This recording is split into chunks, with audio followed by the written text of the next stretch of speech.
एक गांव में सपना नाम की एक लड़की रहती थी। वो गांव के लोगों की बकरियां चराने जंगल में जाती थी, लेकिन कई महीनों से वो गरीबी में अपना दिन गुजार रही थी, क्योंकि गांव के लोगों ने जानवर पालने बंद कर दिए थे।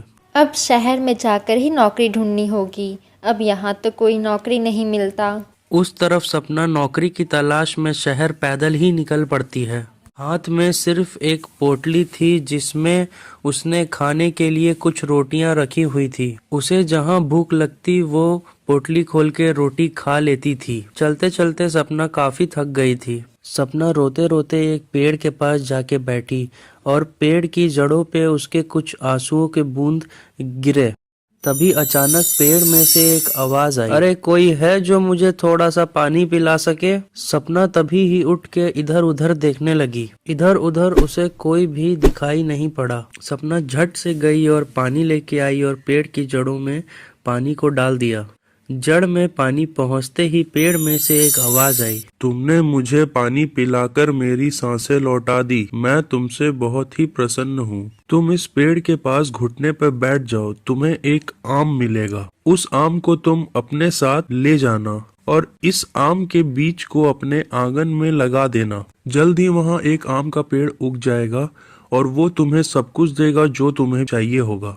सपना जब घुटने पे बैठती है तो सच में उसे एक आम मिलता है। आपका बहुत बहुत धन्यवाद। लेकिन आप कौन हैं और मुझ पर इतनी कृपा करने का क्या कारण है? मैं एक जादुई पेड़ हूँ। तुमने मुझे पानी पिलाया, इससे मैं बहुत खुश हुआ। घर आके सपना ने वो आम की गुठली लगा दी और सोने चली गई। जब वो सुबह उठी तो उसने देखा वहाँ पर एक आम का पेड़ उग गया था। मुझे समझ नहीं आ रहा, आखिर ये आम का पेड़ मेरी इच्छा कैसे पूरी करेगा? तभी उसने देखा कि पेड़ से एक आम गिरता है और जब उसने आम को देखा तो उसे ये यकीन ही नहीं हुआ। वह आम कोई मामूली आम नहीं बल्कि एक सोने का आम था, जिसे सपना देख के चौंक गई। एक दिन उसकी पड़ोसी नंदिनी वहां आ गई। अरे सपना, तुम तो काम के लिए शहर गई थी ना?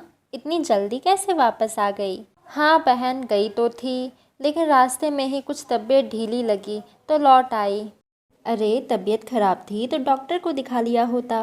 इतना कहकर नंदिनी वहां से चली गई और सपना भी तुरंत उस आम को लेके चली गई बाजार उसे बेचने के लिए। और सपना को इतने पैसे मिले जितने वो साल भर में भी नहीं कमा पाती। और धीरे धीरे दिन बीतते गए और सपना बहुत ही अमीर हो गई और उसने नया घर, नई गाड़ी और गांव में कई दुकानें भी खरीद ली। और ये सब देखकर उसकी पड़ोसी नंदिनी बहुत ही जल रही थी उससे। ये सपना को तो कोई काम नहीं मिल रहा था। इसके पास ऐसा कौन सा खजाना आ गया जो इतना हवा में उड़ रही है?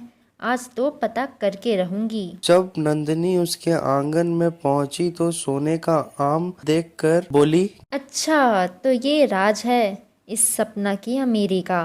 अभी इसकी अमीरी निकालती हूँ। आज इसके सारे आम गायब कर दूंगी। यह कहकर जैसे ही नंदिनी पेड़ के पास आगे बढ़ी तभी पेड़ की डाल नंदिनी के ऊपर गिर गई और वो वहीं पे बेहोश हो गई।